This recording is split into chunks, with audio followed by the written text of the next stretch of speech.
हमने तुलसीदास जी के जीवन की ये कहानी तो अवश्य ही सुनी होगी कि जब तुलसीदास जी अपनी पत्नी से बहुत ज़्यादा प्रेम करते थे और जब एक बार उनकी पत्नी मायके चली गई थी तो तुलसीदास जी उनके वियोग में इतना व्याकुल हो रहे थे कि वो आंधी तूफान बारिश सारा कुछ की परवाह किए बिना, उस समय ऐसा मौसम हो रहा था, तो सब कुछ की परवाह किए बिना वो अपनी पत्नी से मिलने के लिए चल पड़े।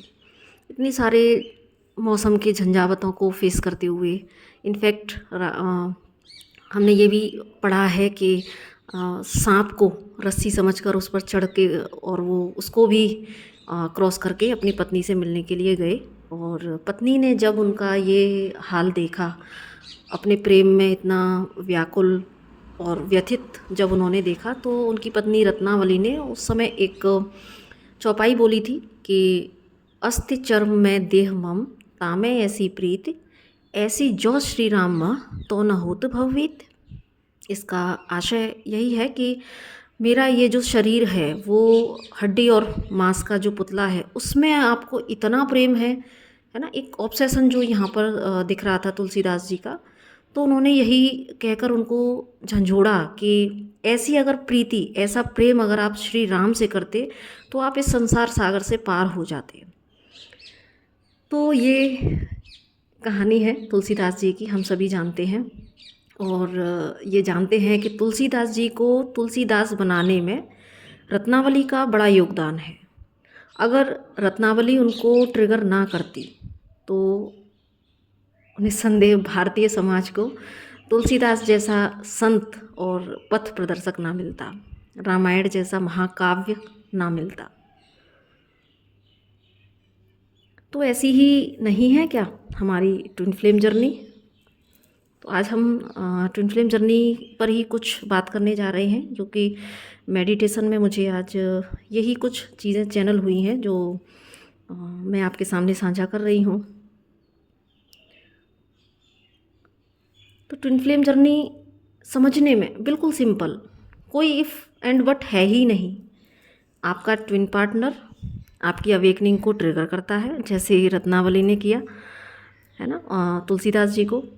तो वो आपकी अवेकनिंग को ट्रिगर करता है, आप खुद पर काम करते हैं और फिर आप अपने पार्टनर को ट्रिगर करते हैं और दोनों चल पड़ते हैं आध्यात्मिक यात्रा पर, जहाँ एक दूसरे को पाने की चाह में किया गया इनर वर्क यानी स्पिरिचुअल हीलिंग वर्क जो हम करते हैं, धीरे धीरे फिर ईश्वर को पाने की चाह में कन्वर्ट होता चला जाता है।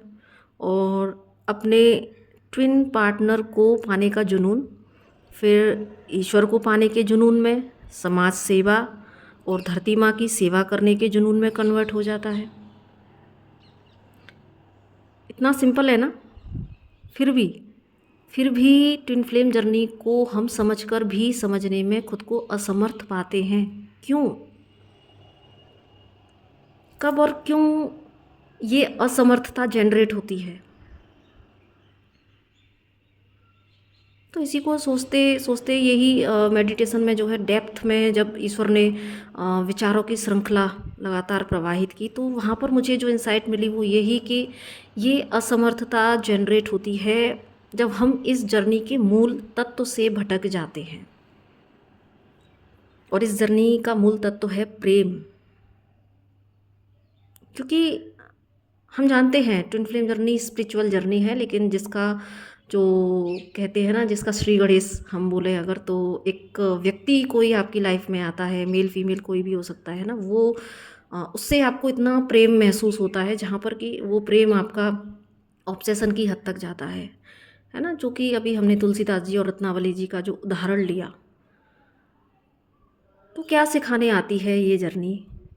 क्योंकि इस जर्नी का जो मूल तत्व है वो है प्रेम। और प्रेम क्या है? प्रेम ईश्वर ही है।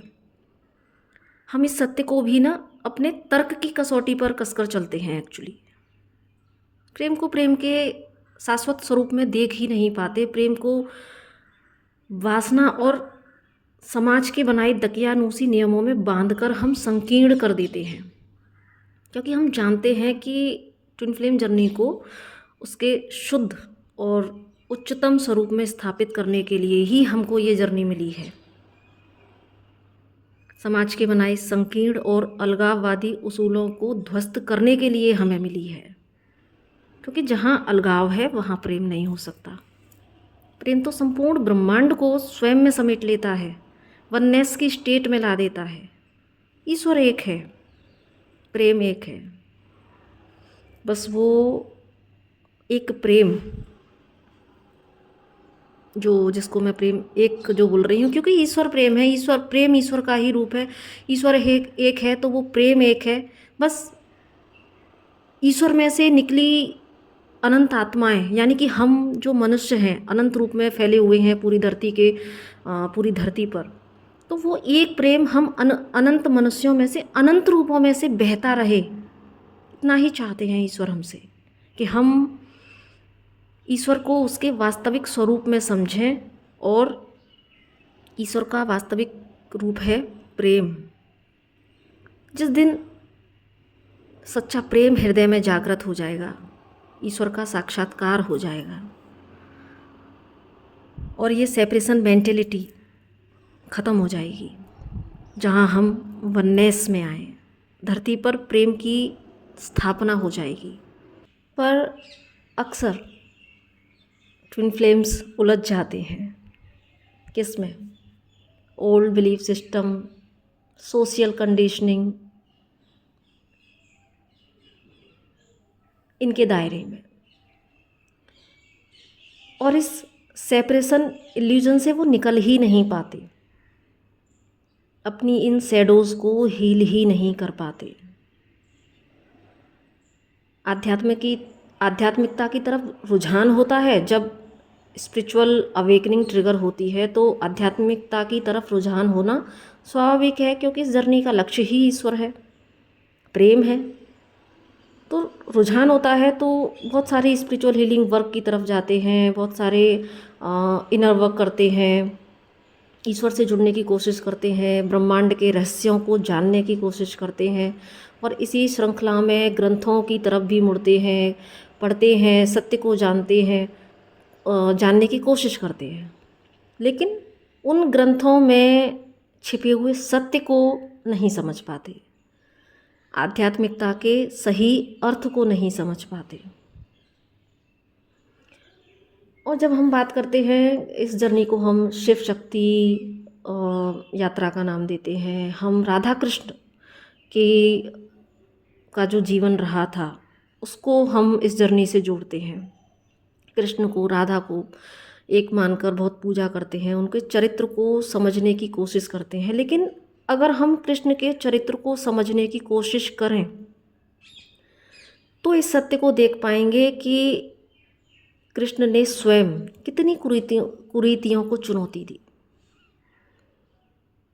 जो कि समय समाज में कुरीति थी। जैसे कि हम अगर बात करें गोवर्धन लीला की, है ना, तो वहाँ पर जो एक समाज ने जो कुरीति बना ली थी, है ना, उस समय के समाज ने कितने सामाजिक नियमों को श्री कृष्ण ने बदला, उदाहरण रखा,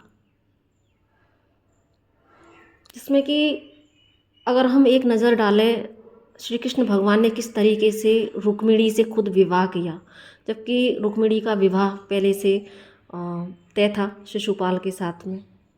यहाँ तक कि अपनी बहन सुभद्रा का विवाह भी उन्होंने अर्जुन के साथ कराया, है ना, रुक्मिणी के साथ में। तो ये कहा जाता है ना कि श्री कृष्ण भगवान ने उनका अपहरण किया, जबकि पहले से किसी व्यक्ति के साथ में उसका विवाह तय था। क्या आज इस कलयुग में भी किसी लड़की को अपना वर चुनने का अधिकार है? श्री कृष्ण भगवान ने उस समय इन सारे बिलीफ सिस्टम को ब्रेक किया। उन्होंने विवाह के लिए दोनों व्यक्तियों की सहमति का समर्थन किया, प्रेम विवाह का समर्थन किया, प्रेम को उसके उच्चतम स्वरूप में हमारे सामने स्थापित करने की कोशिश की। लेकिन आज हम सिर्फ कृष्ण को मानते हैं, पर क्या कृष्ण की शिक्षाओं को मानते हैं? नहीं, क्योंकि कृष्ण ने सारे बिलीफ सिस्टम को ब्रेक करने की बात कही। अगर आप महाभारत महाकाव्य को अच्छे से समझते हैं, गीता को भी अगर हम समझते हैं, इतना कुछ श्री कृष्ण भगवान ने सारे बिलीफ सिस्टम को तोड़ने के लिए उदाहरण रखे, फिर समाज में आज क्यों प्रेम को अपने ही दिमाग से उपजी संकीर्णता की बेड़ी में हम बांध लेते हैं। और ट्विन फ्लेम का तो प्रथम कर्तव्य ही यही होता है कि वो ओल्ड बिलीफ सिस्टम को ब्रेक करें, क्योंकि श्री कृष्ण भगवान भी एज ए ट्विन उन्होंने जब यहाँ धरती पर अवतार लिया और प्रेम की प्रतिष्ठा की, तो उन्होंने ये सारे वो युग परिवर्तन करने के लिए आए थे। वो ये और युग परिवर्तन ऐसे ही नहीं होता है ना। युग परिवर्तन एक युद्ध से गुजरता है, और वो युद्ध सबसे पहले हर व्यक्ति के हृदयों में होता है, और वो युद्ध अपने ही बनाए, इन समाज के बनाए ओल्ड बिलीफ सिस्टम को ब्रेक करने से बनता है। क्योंकि यहाँ समाज में तो मैंने खुद देखा है, और ये हम जानते हैं कि कितनी मान्यताएं हम खुद ही बना लेते हैं। छोटे छोटे अगर हम उदाहरण देखें, हम जो है ऐसी चीज़ें बना लेते हैं, और लेकिन उन्हीं नियमों को अपनी सहूलियत के हिसाब से हम कई बार हम उसको ब्रेक भी कर देते हैं। लेकिन जहाँ प्रेम की बात आती है, जहाँ पर अपने अहंकार को पोषित करने की बात आती है, वहाँ पर हम उनको नियमों का, परंपराओं का जो है रूप दे देते हैं, रूढ़िवादी बन जाते हैं। तो ट्विन फ्लेम को भेजा ही इसीलिए गया ताकि वो ओल्ड बिलीफ सिस्टम को ब्रेक करें, समाज में जो है पवित्र प्रेम को स्थापित करें। तो सज्जनों, आज का ये चैनल मैसेज यही है कि ये जर्नी जो हमको मुश्किल लगती है वो मुश्किल नहीं है। जो बिलीफ फियर बनकर आपकी शैडोज़ बन गए हैं, उन्हें हील कीजिए, प्रेम को उतरने दीजिए हृदय में, ताकि आप अपने संपर्क में आने वाली हर सोल के हृदय में इस प्रेम को ट्रांसफ़र कर सकें और अपने ट्विन फ्लेम होने के फ़र्ज को अदा कर सकें।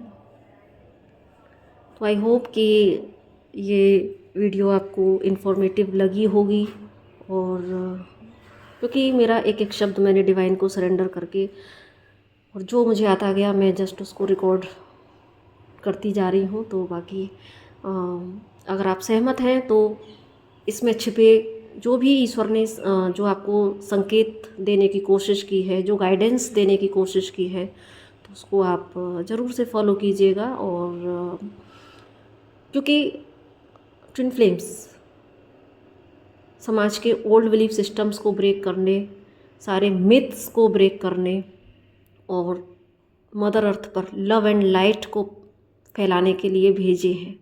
तो बस अपने कर्तव्य को समझें और बस प्रेम को बढ़ाते रहें। तो इसी के साथ में नमस्ते, राधे राधे।